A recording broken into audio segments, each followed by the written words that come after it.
Dr. Ken Boa is president of Reflections Ministries and Trinity House Publishers. His talk today is on Understanding Islam. What do you know about this major religion and how it began? To begin our study, here's our speaker, Dr. Ken Boa.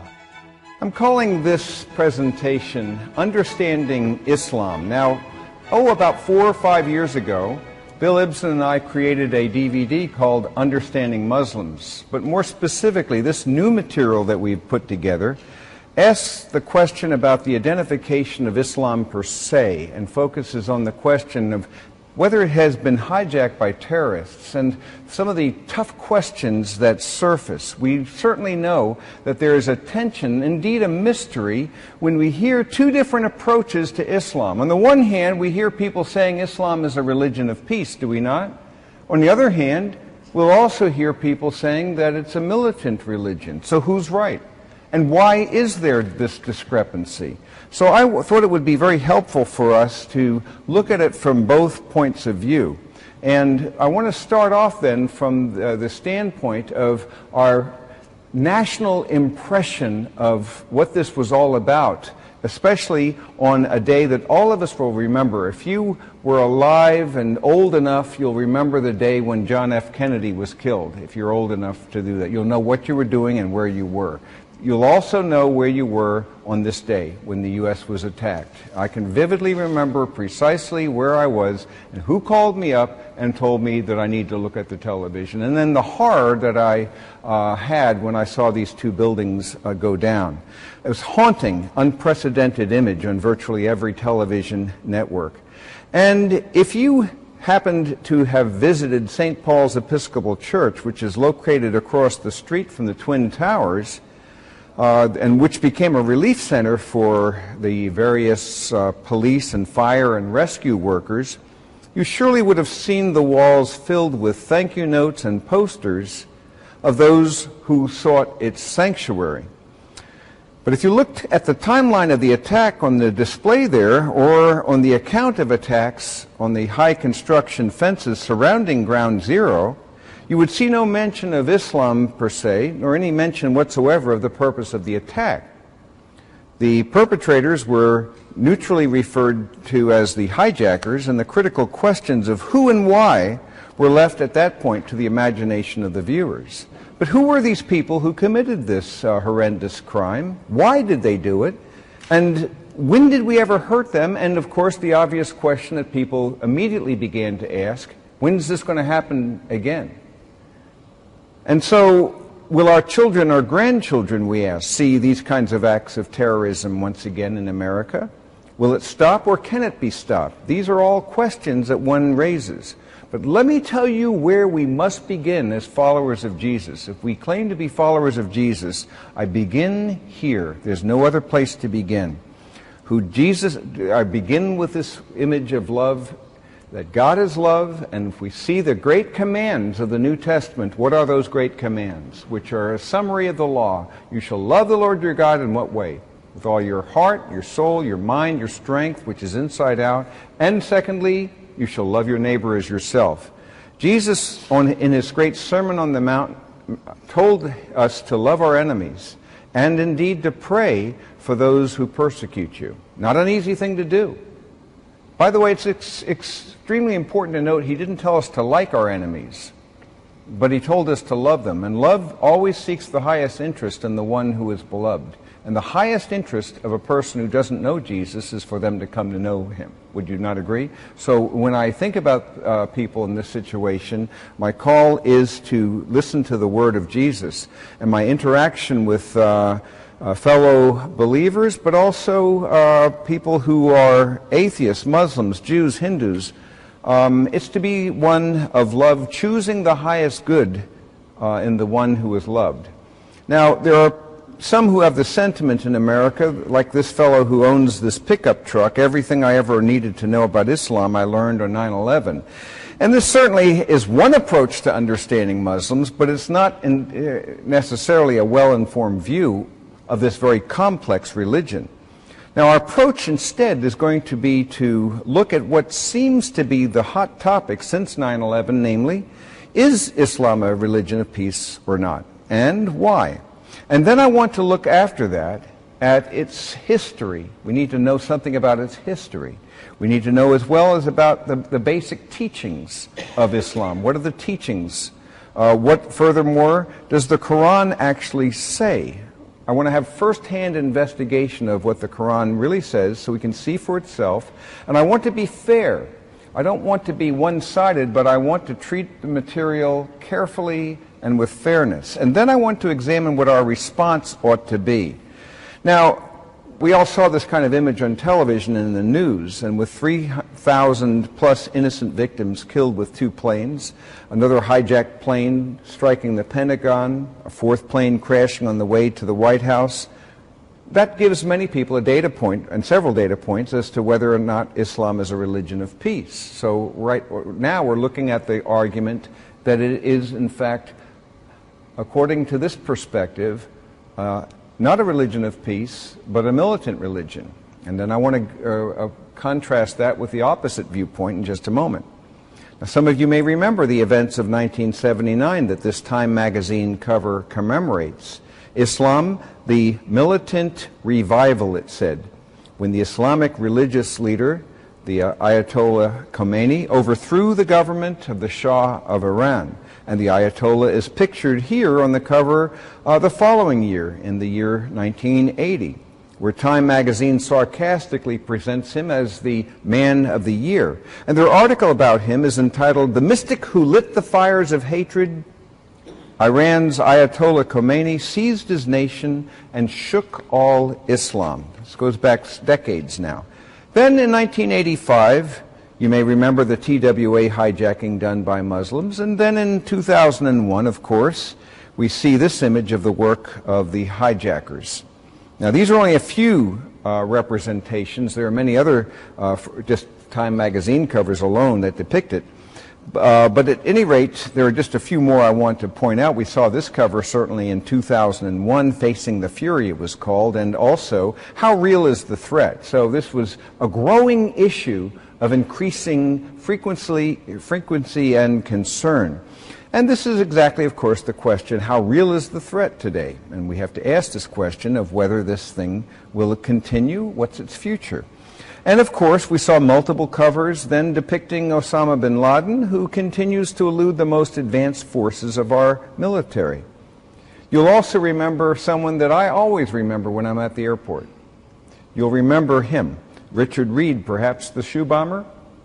I remember him every time I take my shoes off in the airport security because of his attempted act of terrorism in 2001, where on American Airlines Flight 63, born a British citizen, Reed secretly filled his shoes with explosives, but because of the rainy day or because of his perspiration, the fuse was damp and it refused to be lit. And the smell of the burning matches caught the attention of the other passengers, and he was subdued and then later injected with a tranquilizer for a flight to Boston. But ultimately, this means that now tens of millions of people are inconvenienced at every airport for this particular reason, for fear that that could happen again.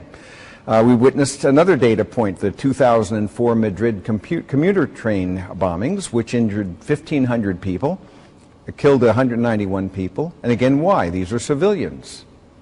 These are not military opponents. Who did this?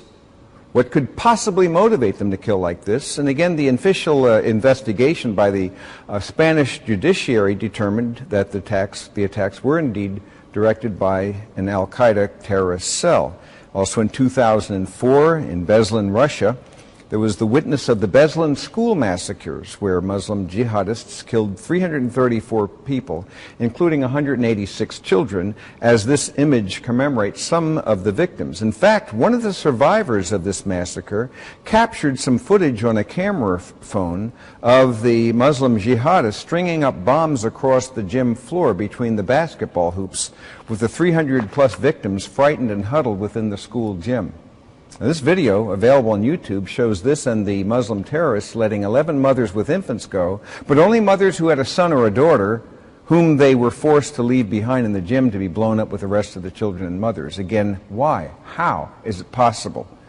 Again, in England, the year 2005, the London bombings coordinated by 4 Muslim suicide bombers on London's public transport system at rush hour left 56 dead, 700 injured.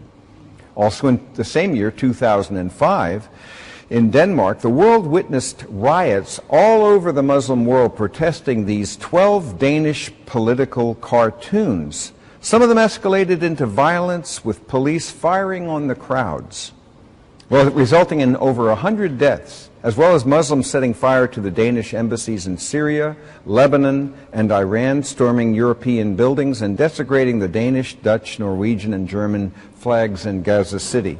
Many Muslim leaders across the globe issued death threats against these Danish cartoonists for making these kinds of portrayals of their prophet Muhammad. In addition to these suicide bombings, these death threats, these killings, the New York Times reported later in 2005 that Mahmoud Ahmadinejad, the president of Iran, was speaking to an audience of about 4,000 students at a program called The World Without Zionism, and said that Israel must be wiped out from the map of the world. He added, and Allah willing, he said, with the force of Allah behind it, we shall soon experience a world without the United States and Zionism. So this was a very clear and forceful statement. As you know, he and other Muslims view America, with its historical support of Israel as a nation, at least in the past, to be Zionists, as well as militant crusaders because of the crusades conducted in the 10th to the 13th centuries. And we'll comment about that a little bit later on. The Fort Hood shooting was a mass shooting that took place on November 5th, 2009 at Fort Hood, the most populous U.S. military base in the world, located just outside Killeen, Texas, killing 13 people, wounding 30 others, and while screaming, by the way, Allah Akbar, meaning God is great. The perpetrator of this U.S. massacre was Nidal Malik Hassan, a U.S. Army major, ironically serving as a psychiatrist. And they were saying that the media basically tried to just write this off as being mere mental imbalance, when he himself, by his own connections and claims, was in fact doing this in the name of Islam. And more recently, in 2009, the infamous Christmas Day bomber Umar Farouk Abdul Muttalab was a Muslim suicide bomber recruited in London to set off a bomb that nearly killed 300 passengers. Now, on board this flight, this Nigerian citizen attempted to detonate plastic explosives hidden in his underwear while on board Northwest Airlines Flight 253 en route from Amsterdam to Detroit on Christmas Day. Like the shoe bomber, he failed to detonate his explosive and only burned himself and those who were in the process of subduing him. But again, why? Why would he try to detonate a bomb that would kill himself and 300 innocent victims? And so we see again, and this could be multiplied again and again and again with so many other illustrations that we could have, the Lockerbie situation and all of these. What's interesting, if you look at the FBI's website showing their most wanted terrorists as of January of 2011, you'll find that not only are the majority of them Muslim, in fact all of them are except for one. And so again, this is another data point for those who want to argue that Islam is in fact at its core militant. Again, we're going to see the opposite perspective in just a moment. We continually hear about the suicide bombers and the terrorist attacks in Israel by multiple Islamic groups such as Hamas and the Gaza Strip and Hezbollah in Lebanon, the Muslim Brotherhood in Egypt, and also others. In this image, what we see here are the Hamas suicide bombers, and they're equipped not only with their explosives, but what else is inside their belt? Copies of the Quran. So this is, again, an ideological issue. This is not just something secondary, at least not from their point of view. Finally, one of the several websites today that watches and catalogs the activity of these jihadists worldwide, and this particular one, Jihad Watch, reports that over 9,000 violent acts of terror have been committed by jihadists since 9/11. many of which were done against fellow Muslims. You have to bear this in mind. Many of them are actually against fellow Muslims who disagree with their particular position. So we have this evidence, among much other evidence, that clearly would seem to indicate that Islam is not a religion of peace, that it is unambiguously militant. So how could anyone possibly dispute this obvious fact? And yet, there are contrary opinions that would argue that Islam is a peaceful religion. So we go to the opposite side of the coin. And let's give a fair hearing now to that side of the coin. You may have seen a sign like this, which says, in Arabic, Islam is peace. And here is a gentle-looking Muslim man embracing another one, with a sign again declaring that Islam is peace. And here's a woman who looks a little more Western, holding a sign that Islam means peace. So these declarations completely conflict with the idea of Islam being a militant religion. Here's a British website, by the way, with a web address, www.islamispeace.org.uk. And their message that Islam is a religion of peace is advertised across London's double-decker buses, even today. And in this part of the website, they actually show some of the misconceptions that they believe people have about Islam. Now, Dr. Malina Lodi, the Pakistani ambassador to the United States, who's also a Muslim, in 2001, she was on the Oprah show. And she spoke on what was called Islam 101. And she said, "I would like to reassure the American public that Islam does not preach violence." Now, this is certainly a plain and simple statement that couldn't be said more clearly. It doesn't preach violence. That's the end of it. And then we have Queen Rania. She is not some sort of Vogue model, but is actually the Queen of Jordan, married to King Abdullah, and in my opinion represents one of the best examples of Islam today and embraces and exploits that role as an ambassador to the world for Islam. Note that she looks Western. She's not wearing a hijab or a veil, but could fit in anywhere in America. She speaks English very well. And she utilizes a modern social media, the modern media such as Twitter and YouTube, as a way of promoting intercultural dialogue by calling on young people around the world to engage in a global dialogue to dismantle stereotypes of Muslims and the Arab world. And you can look her up on YouTube to view her personal, charming style that defends peaceful Islam. And here's what she, as a Muslim woman, married to a Muslim in a predominantly Muslim country, has to say about Islam. Do terrorists, she asks, represent the true teaching of Islam? No, absolutely not. The Quran, she goes on to say, teaches compassion, charity, forgiveness, the pursuit of knowledge, and humility. If that is the case, then who could object to these wonderful traits? Now, Queen Rania appeared on television during the Clinton Global Summit where she spoke on Islam. And she commented, "Let's be frank. Most terrorists attacks in recent history have been conducted by Muslims. But they, she says, are misrepresentatives of Islam." And so in her view, the terrorists, who are almost exclusively Muslim, simply misrepresent the true teaching of Islam. They've hijacked, they've distorted Islam for their own means. And this view is certainly a possibility. There have certainly been many misrepresentatives of Christianity, for example, throughout history, including the Crusaders and those who instigated the Spanish Inquisition and those who burned witches and so forth. This is parenthetical, but I noticed that those are always the same three objections that you get in the last 2,000 years of church history. One would expect a few more than that, but those are the primary objections one gets. But at any rate, naturally, we can certainly say that there has been a great deal of hypocrisy amongst Christians, and not all Christians represent the faith in appropriate manners. And so we could certainly say that her explanation could, in this light, be credible and plausible. It'd be interesting, however, to hear what the terrorists think about her comment about them misrepresenting Islam. Now, Queen Rania is certainly not the only high-profile politician who defends Islam. America's ally Tony Blair, the former Prime Minister of the UK, plainly stated that based upon England's best intelligence, Islam, he said, is a religion of peace. And echoing Queen Rania's view of the Islamic terrorists, went on to say, Islam is far removed from the crude and warped distortion of the extremists. So the Prime Minister of England offered us this data point. The terrorists were merely extremists living out a crude and warped distortion of true Islam. And America's own former president, George W. Bush, publicly declared on the White House website that Islam is peace. And this is reported on that site for all to see. Makes that very clear. Then in 2009, President Obama, who himself grew up in the Muslim country of Indonesia, spoke to the Turkish National Assembly and said this about the Muslim faith.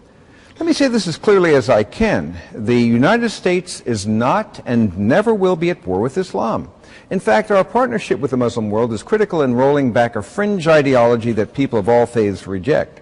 So we have both Republican and Democratic presidential leadership publicly declaring Islam to be a religion of peace and labeling the terrorists as a fringe ideology, a distortion of Islam, and yet the terrorists, if not much of the Muslim world today, vehemently disagree with President Obama, passionately criticizing that the United States is indeed at war with Islam. Not only that, but most Islamic terrorists would say that Muslims like Queen Rania are distorting the true nature of Islam. They're the ones distorting it and the teachings of Muhammad, and as such they themselves are rejected by Allah and worthy of death. So thus we find ourselves lost in contradictions. We've witnessed horrific acts of Islamic terrorism on our own soil in New York City and Washington, D.C., and we hear constant reports of these suicide bombers that the world has witnessed. Over 9,000 Islamic acts of terrorism, not just in one Middle Eastern country, but literally all over the globe. And yet our politicians assure us that Islam is a religion of peace. Again, maybe the terrorists have hijacked Islam. Maybe they have distorted it. Or maybe they are the true expression of the religion. How can we unravel this mystery? How can one Muslim then say that Islam is black and the other say that it's white? Why does such a simple question regarding Islam being a religion of peace polarize Muslims and seem to be enshrouded in contradiction and mystery? I want to suggest 4 reasons in my study that really help me understand why there is this discrepancy. I think there are 4 reasons why this is the case, why there is this mystery. The first reason for this confusion is that because Islam is not monolithic, there is no single answer to this question that properly represents all Muslims. Indeed, Islam is replete with varying sects, varying schools of thought, varying movements. There's no single figure or position that represents Islam. They're deeply divided amongst themselves and deeply disagree with each other about the true nature of Islam. For example, within the Sunni sect of Islam, the Wahhabi sect sees themselves as a corrective agent in Islam and are one of the most violent groups within Islam. In fact, the Wahhabis consider only themselves to be true Muslims, and they regard all other so-called Muslims as fakes who have distorted the true nature of Islam. This is why many of the suicide bombings are aimed at Muslims to punish and purge Islam of its false adherents. Of course, the Shia, as well as the Sufi sects, completely disagree with the Wahhabis, and they represent the 2 other major sects of Islam that we will discuss later. Further, there are the Khawarij and the Kalam sects of Islam, and not unlike Christianity, Islam is highly fragmented. Islam is not monolithic by any means. The lack of one voice for Islam is one of the reasons why such a cacophony of opinions exists about the actual nature of Islam and the terrorists who act in its name. Well, having said that, I would say that one thing that unifies all followers of Christ, whether they are Orthodox, whether they are Protestant, whether they are Catholic, is that all can affirm the same creeds. Fundamentally, the Nicene and the Apostles' Creed are agreed upon, so that level of discrepancy is not as great.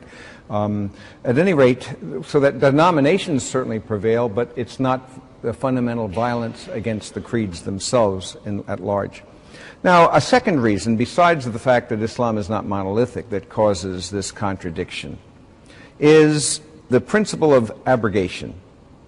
Most people do not know about this principle, but let me try to clarify this for you because it's very important. Abrogation means effectively to abolish by formal or official means, to annul, to repeal, or to abrogate a law. Now, the Quran itself makes an allowance for Allah to repeal His own verses, thus allowing new verses to supersede or replace older ones. Specifically, Surah number 2, verse 106, which I'm showing here copied straight from the Quran, with the Arabic there as well, makes this allowance. It reads this way: whatever message we abrogate, which means, again, repeal, or cause to be forgotten, that is to say, to delete or whatever, we bring one better than it, or one like it.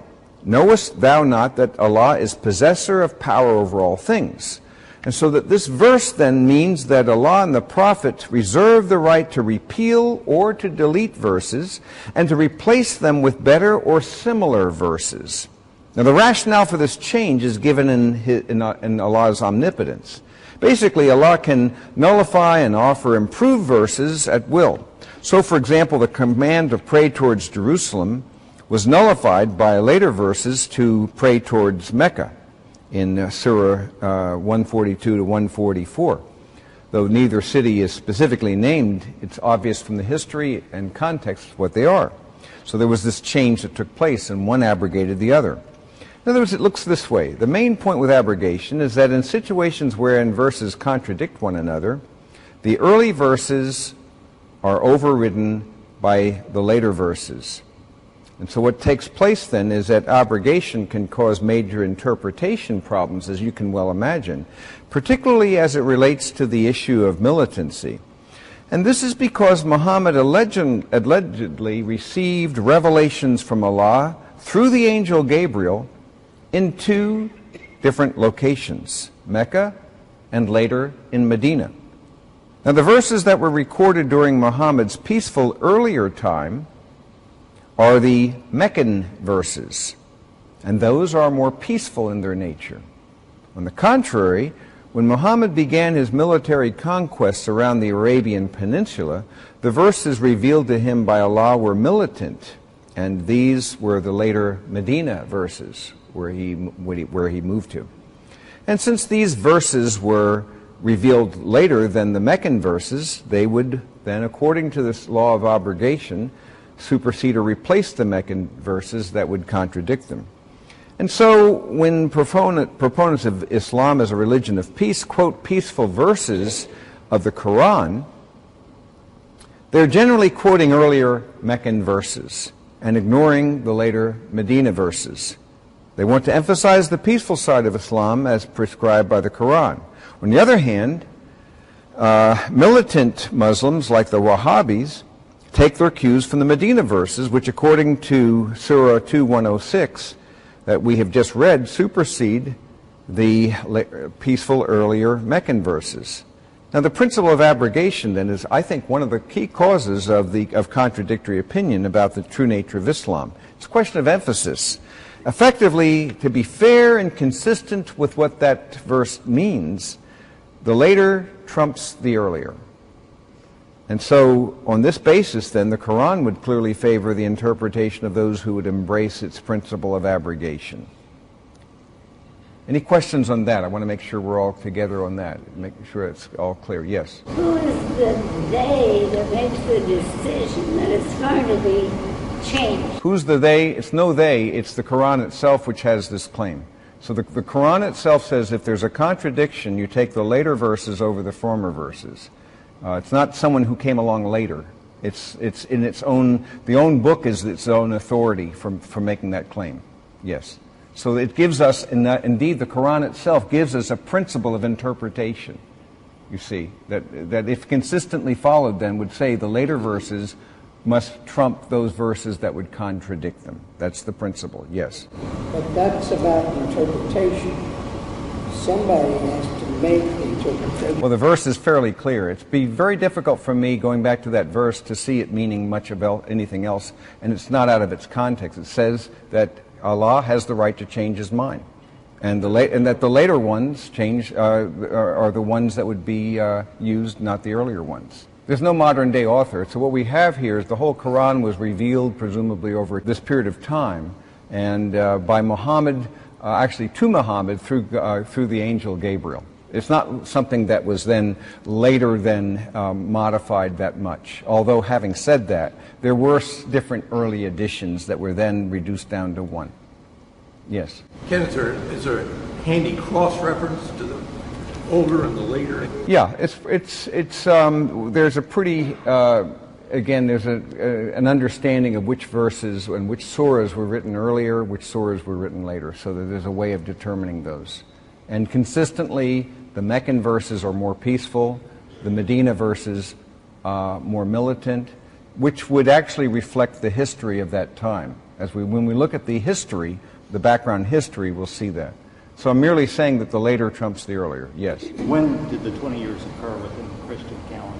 Oh, we're going to be talking about that. It's a good question. But because he died in 632, and so these would have been revealed from this period of time from about 622, 592, but I'll give you those exact dates, yeah, so particularly when those began.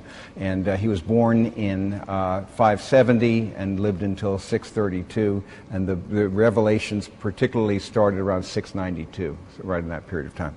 All right, let's move on to the third issue then.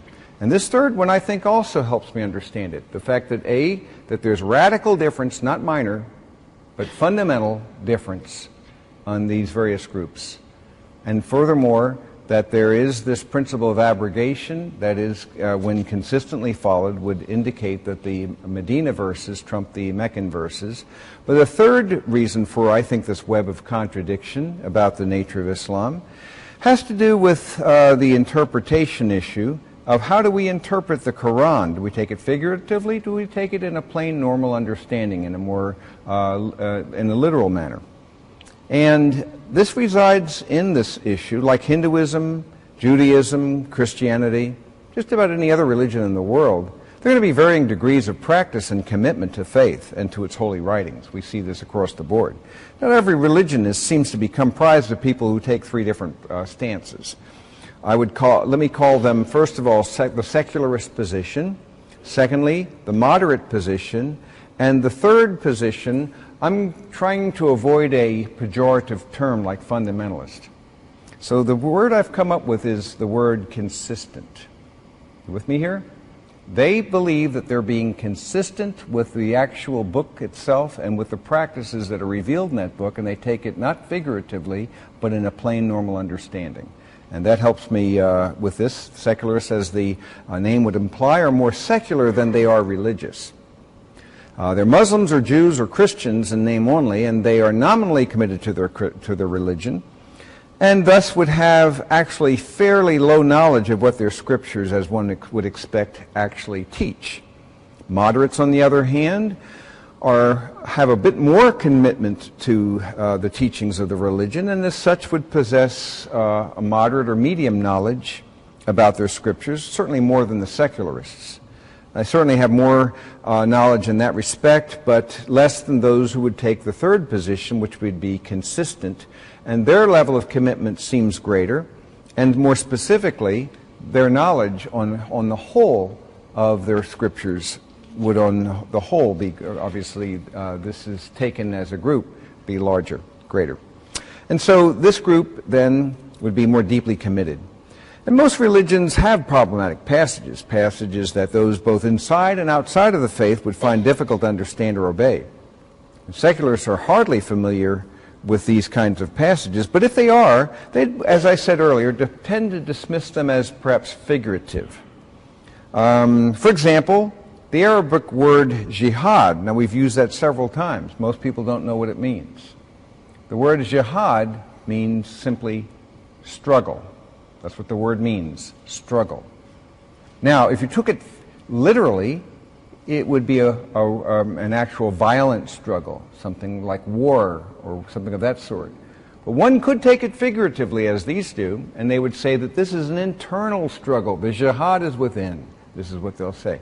And so they take what appears to be a very clear verse that teaches that there is, in fact, a war, or that you're to do this or that to your enemy, and they'd say this merely is figurative. The same would be more likely the case for the moderate follower as well, who would more likely interpret it in a figurative manner.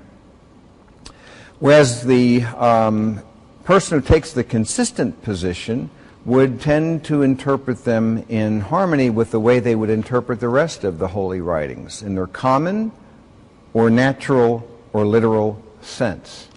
That is to say, the plain common meaning of the words, unless there's obvious indication that they're being used figuratively. So because the Quran commands women to dress modestly, they dress modestly, both in color and form, via their veils, or perhaps even going so far as the full body covering black burqas that may or may not even show their eyes. And thus, by contrast, Queen Rania of Jordan shows herself not to be in that position, but rather, as she herself says, to be a moderate Muslim, wears no veil, let alone a burqa. She's explicitly stated on one of her YouTube videos that she's a moderate Muslim, and naturally, too, then she will sympathize with the earlier, more peaceful Meccan verses. And as such, those who take a consistent position would view jihad in its plain and obvious sense. When the Quran commands slaying unbelievers, that's not an internal struggle, but rather precisely what the faithful think it means, and they will look at verses dealing with jihad directly from the Quran in this manner, and so we'll explore that. Now, I want to be clear here, and this is very important. The majority of people in these religions, whether they be Christian, Hindu, Jewish, or Muslim, tend to be secularists or moderates. We could certainly say that they would be more inclined to a more peaceful approach rather than the minority. Only the minority would take that consistent position, as is the case with all other major world religions, it seems. I would estimate that those who take that consistent, literal position, who would thereby be more specifically jihadists, would be more like 15%. But the interesting thing is their influence will be disproportionate to their numbers, precisely because of a more fully embraced ideology. A more passionately held ideology would make a difference, and so there would be a disproportionate influence. Now let me give a fourth, and let me make sure we're together on that. Any questions on that before I move on? I want to make sure we're together. Okay, this is fairly straightforward. Yes, Murray? I just want to say that the exact same pattern and percentages are true within Judaism as well. Yeah, I think that's why I think probably Christianity. I'm going to guess in our culture about 15% really are consistent. This is why I like that word more than fundamentalist. I don't mind being called a consistent follower of Jesus, but I don't want to be a fighting fundamentalist because of all the pejorative baggage that bears. However, I'd say about 15% are consistent, both with Jews, with Christians, with Muslims, who knows, probably with the other religions as well. Would you say that the consistent most accurately define the religion? Yes, I think the most consistent, when I use the word consistent, I mean that they are more consistent with the actual teachings of their holy book. They live more consistently and they believe more consistently. They take it in its plain way and they seek to follow it out. And that's why I'm using that word consistent, which is not pejorative, but actually a rather good description of exactly that. They are the ones who, in my view, are closer to that reality. At least that's how they perceive it as well. Now, the fourth reason why it's lost in contradiction, why there is this struggle and of why does it appear to be one thing on the one hand and then another on the other hand, is a principle that causes confusion, the principle of taqiyya, or lying. And this is in part based upon Surah 3, verse 28. Now that Arabic word means to prevent or to guard against, and it conveys the idea that Muslims are actually permitted to lie as a preventive measure. Lying was actually a common practice for Muhammad, who often lied and instructed his followers to do the same. Surah 16:106 even allows Muslims to falsely deny their faith when forced to do so, so long as they profess their faith in their hearts. You see, that's an important principle. In general, however, Muslims are permitted to lie in three different situations. Three main, in jihad, as I already mentioned, to reconcile people. Secondly, between spouses to keep the peace. And third, basically to reconcile people as well. And so, as such, uttering insincere oaths can be permissible, which is, of course, quite problematic for countries signing peace treaties with an Islamic nation. Systematic lying and deception, then, actually become acceptable practices in jihad against unbelievers as an actual principle of warfare. It's very important that we understand this. Therefore, propaganda, misinformation, disinformation, plain deceit can be common practices. Further, the rhetoric of Islamic activists may not always be the whole truth. Frequent lies from the Islamic world to non-Muslims add intentional confusion to the non-Muslim world. Let me illustrate this by, again, the president of Iran. In one speech that he made, he said, "Our message is the message of peace and brotherhood with all nations, with all people. We love the American people as we love our own." I feel like I've come from a different planet when I hear that, because at the same time he incites worldwide animosity against America as expressed in Iran and many Muslim countries, like this American flag burning in Tehran. And while he considers America to be the great Satan as depicted in this sidewalk mural in Tehran, and while this full-size building mural mocking the American flag written with the English words "Down with the USA," but Ahmadinejad, when speaking truthfully, has said, "And Allah willing, with the force of Allah behind it, we shall soon experience a world without the United States and Zionism." Now, which one is it going to be? For him, there's no contradiction between these statements. Why? Because the first is jihadist propaganda. It's useful for various purposes. And he'll normally say that in English. In Arabic, he may say something very different. And that's a statement that he would actually believe. Now, let me make my indisputable key point. And this is, I want you to hear this very carefully before we leave this section on why Islam seems to be so full of contradictions. I want to say, first of all, that most Muslims really are peaceful. They're not unlike the average American in their desire for peace and harmony and being left alone to live a quiet life. However, this is not to say that the teachings of the Quran are peaceful. But we're going to examine that matter later. You all tracking with me there? So I'm saying then that there can be mixed signals here. Now let me move on from here into my second point, which has to do with the history, and I want to develop that. It's very important that we know about the history and the teachings of their book, because without that embeddedness then we're going to be subject to a superficial understanding of the religion. Let's take a look at the history and the beginnings. And effectively it's the new kid on the block relative to other major world religions. Around approximately 2000 BC, Abram came on the scene, and that marked the official start of Judaism. And in 1500 BC, the Vedas were written approximately that time, and Hinduism begins. Taoism around 550 BC, and Buddhism around 525 BC, followed by Shintoism around 300 BC. And then, of course, Christianity at the death of Christ, 33 AD. Just over 600 years after Christ, that's when Muhammad starts his relatively new religion of Islam, 622 AD. So as a latecomer, Islam views itself as a corrective ideology. It's important for us to see that. He is seen as the seal of the prophets, the final prophet. And as such, then, the Quran abrogates its own verses, as we saw, but also it nullifies Christianity and Judaism to the extent that there are contradictory claims with those religions, even though they appeared centuries before. So what does the word Islam mean, first of all? We need to understand what's going on when we consider the history. Many people assume that it means peace in the Arabic, but that's simply incorrect. It does not mean peace. The average person still thinks it means peace, because it sounds like salam, shalom in the Hebrew. But instead, Islam means submission. It's important for us to understand what the word means. It means submission. Here's what it means. The duty of every Muslim is to submit to Allah. The overarching goal of Islam is global submission to Allah as the supreme being.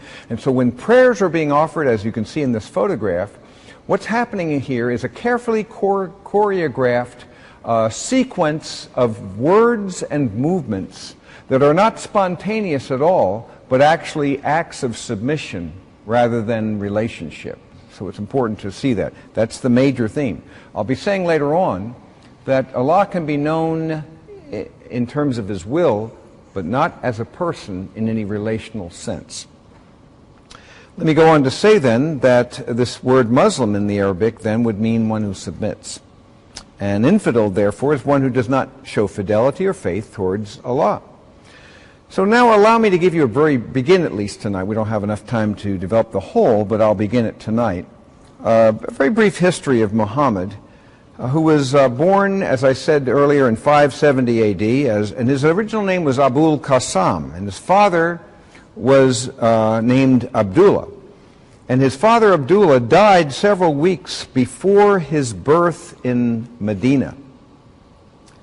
And his mother Amina died while on the return journey from Medina when Muhammad was 6 years old. And thus he was orphaned at a tender age. He was then raised by his paternal grandfather, Abd al-Muttalib, until the age of 8. Now, many years before Muhammad's birth, it's important for us to understand that Abd al-Muttalib had established himself as an influential leader of the Arab tribe Quraysh in Mecca. And it's that tribe that took care of a holy sanctuary that was called the Kaaba, or Kaaba, which is pictured here. Now, at that time, the Kaaba was a house of idols with images of doves, even had images of Mary and Jesus and other gods that the Meccans worshipped. Unfortunately, however, Muhammad's grandfather only lived 2 years after Abdullah's death, and so he was only there for 2 years, and then his influence was replaced by his uncle Talib. And so he was raised by Uncle Talib, who was a caravan trader who ran routes from Mecca up into Egypt and Israel, and exposed Muhammad to this vocation, which would prove to be a strategic period of life for Muhammad from the age of 8 and following. So Muhammad is claimed to be a descendant of Ishmael through the lineage of his second son Kedar. And the Quran claims that Abraham was not a Jew, but rather Abraham was a Muslim. In spite of the fact that Islam was not invented until 2,500 years after Abraham's life, Adam, Noah, Moses, even Jesus, are all claimed to be Muslim. As you can see in this verse in the Quran, Abraham was not a Jew nor a Christian, but he was an upright man, a Muslim. And he was not one of the polytheists. Now you'll note how the Quran then makes some historical revisionism of the facts that should be reviewed as and seen as outrageous to the Jewish mind, as it is in complete opposition to the teachings about Abraham in the Torah. So the Torah makes it very clear that it's actually Abraham who offered up Isaac, and through him his descendants were named rather than Ishmael. But at any rate, this verse is one of the many examples in which the Quran seeks to correct the theology of both Jews and of Christians. Now, we mentioned Muhammad's uncle Talib and his caravan route a moment ago. Now, Mecca was a city-state that was well connected to the caravan routes that Uncle Talib rode with Muhammad to Egypt, also on up to Israel, and also as far north as Syria. And thus, as a youth, Muhammad was exposed north and south to the trade routes and also to the polytheism of the Meccans, the Egyptians, to the monotheism of Judaism and of Christianity, to the paganism of the entire religion. He probably was not exposed specifically to churches as such, and the exposure to the scriptures themselves, the Bible themselves, is questionable. But at about the age of 25, something significant happened.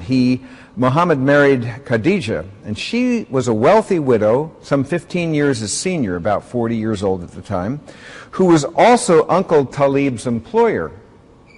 And she was then, her cousin was apparently, by the way, a convert to Christianity, which is interesting, but in part because of Khadija's wealth that afforded him the time to do so, at some point Muhammad adopted the practice of meditating alone for several weeks every year in a cave on Mount Hira near Mecca.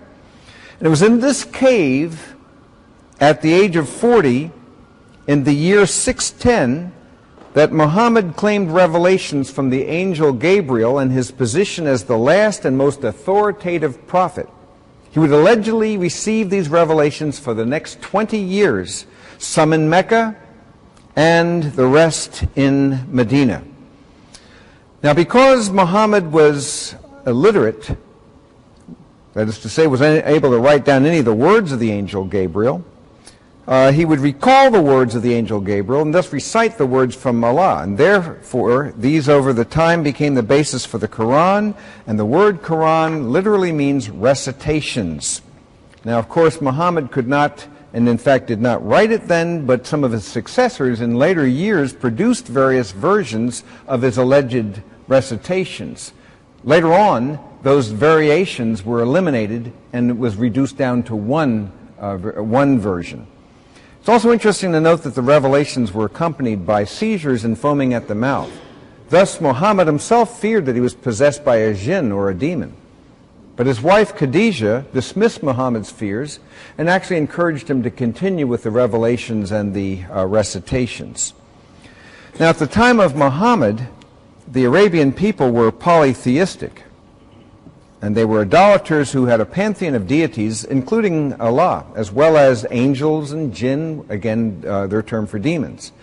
Now, Mecca was actually a religious center, and they had 360 shrines, including this small temple, the Kaaba, which houses the black stone, a meteorite allegedly brought by the angel Gabriel, and therefore revered by the Muslims. Now, the Muslims believe that this was constructed by Abraham after he sacrificed Ishmael, not Isaac, say the Muslims. The Jews got that fact wrong, they would claim, as an act of thanksgiving to Allah. Now, Muhammad reacted against this idolatry and concluded that Allah was alone the true God. This Kaaba, therefore, is in the center of Mecca and is still the central point of focus for Muslim pilgrims in coming to the mosque at Mecca. Now, Islam also teaches that Muhammad, as depicted here in the back of the angel Gabriel, miraculously took a night journey from Mecca and went to Jerusalem around the year 620 AD. And legend has it that he is said to have toured not only Jerusalem, but also even heaven and hell, and in heaven spoke with earlier Muslim prophets such as Abraham, Moses, and Jesus. And he preached his message of monotheism and judgment to the polytheists of Mecca. But you can imagine that local businessmen, depending upon pilgrimages to the idolatrous shrines in Mecca, would denounce him. Everything he taught was against the moral and social order of Mecca, and so they would reject Muhammad as a lunatic, a liar, one who was demon-possessed. And as such, some of them planned Muhammad's assassination, and he took this rejection as unbridled persecution, and this is what led to the flight to Medina. And it was in the year 622 that the first Muslim community was established in Medina. And that flight from Mecca to the city of Medina is known as the Hijra, the official beginning of Islam in the year 622 AD. And you need to remember that date because note also that Muslims use a different calendar than the rest of the world, using this date to mark the calendar starting point. So that was the 622 then was the year 1H after the Hijra. Therefore, they used that time to mark their calendar. Muhammad lived for another 10 years, died in 632 AD, which would be 10 AH. So we're going to stop there because we're out of time, and just again to see if there are any closing questions. I just want to make sure we're together on that. Yes? Mm-hmm. Is there any evidence that Muhammad ever went to Jerusalem? Is Jerusalem ever mentioned in the Quran? First of all, there's no evidence that he ever went there. That's not in the Quran. The Quran never says that. It's a later tradition. Secondly, Jerusalem is never mentioned in the Quran. It's not something that's a central city at all. So the Dome of the Rock? The Dome of the Rock is a later development that was, in fact, and one of the important principles that they would use is whenever a conquest would take place, they would take a central sanctuary, whatever it was, and then turn it into actually a mosque, and thus show that Islam trumps these other religions, and that Allah has the victory over those things. So the Dome of the Rock was a symbolic thing, and though it's not formally a mosque so much as a shrine, nevertheless, it was used as the place that commemorated the temple, in the Solomonic temple, saying that this has precedence, so this was not accidental. Same thing happened with Hagia Sophia. You all familiar with that? Hagia Sophia in Istanbul. It was then became a mosque, and the significant mosque there today. And so this was not accidental. It was used kind of like a statement, effectively. Yes? Ken, why do you think Muhammad was able to get so many followers so quickly? It's stunning the last 10 years of his life how many followers he had, and we're going to talk about that when we can complete the history next week and talk a little bit about that, because he had tremendous charisma and authority, and he could really rally people together, grounded this ideology, and give them a vision for something greater than they had known. But more than that, what's interesting is that after his death, that's when it really exploded. His vision was the whole area of what we would now call Saudi Arabia. That's what he expected. But instead it took over Africa and it exploded wildly in the next few decades. So that has reasons as well, and we'll explore that together too. Yes, last question, yes. Is it true that Muslims believe that their children are born without sin? Is it true that the Muslims that their children are born without sin? You need to understand, this is very important for us to grasp, that the basic doctrine of not just Islam but of the other religions is that people are basically good. And that only Christianity teaches that it's from the heart of man that the evil comes. Jesus was very, very opposed to this more religious notion, and also more recently humanism, that says people are basically good. Bear in mind, if the problem's in the human heart, there's no hope unless there's a Savior. You see the concept there? Unless someone takes the guilt upon himself, and therein lies the difficulty. So the answer would be yes, people would be regarded as basically good. Otherwise, they're not savable. They would have no hope, no possibility. Yes. I mean that it's all about works. Be always about works. And so, and I've studied religions for many years. My second book, which came out, gosh, I'm an old man now, came out in 1977, was called Cults, World Religions, and the Occult. And it was very, very clear that though there were so many variations, it was always over the same theme, salvation by works. Every one. Not one exception, except for Christianity. Grace through faith is utterly, completely unique. And it's important for us to see this, because you see, if you do not have a Savior who says, I will take your guilt upon me, then what hope would you have if not works? And the expectation is normally that the good works would outweigh the bad. Let me conclude with this story. When Karen and I were in Egypt during all these uprisings, we got outside of Cairo a few days before. We were in Luxor when it all hit. On the 25th. So we were actually happily going down the Nile River. We weren't there in Cairo when the demonstrations took place.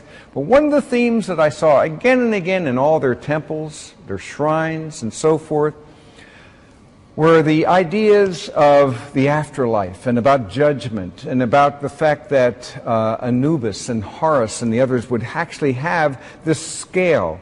And in that scale, they'd have a feather, and they would have the heart of the person who was being judged. You'd go up these steps to judgment. And if the heart and the feather matched, he would then be allowed to go in. Well, here's an interesting thing, though. So it would mean then if a person's works were basically a little bit better than his evil, you know, the good was better than the evil, you come in there. Try that with a cop when you say, you know, okay, I know I was driving 100 miles an hour in a 50, but, you know, generally speaking, I'm a good driver and I more often than not stay within the limits. How will that go over? You with me here? One act would be enough to condemn you. This whole idea of it being on a scale would be to invite God to say, okay, come on in. I know you're only 49% evil, so just don't let me catch you. I mean, that's just not the way it works. So thus, the gospel is based on the bad news first. Paul spends no less than 3 chapters in Romans developing the bad news so that we're ready to hear the good news. The bad news is we all fall short. The good news is that God well knows us, loves us anyway, and has actually embraced us. And that's the difference. Let me close in a prayer, and we'll pick this up next week. Lord, we thank you for this time together, and we ask that you would guide us into the truth. Give us a love for people who need Jesus. We pray in his name. Amen.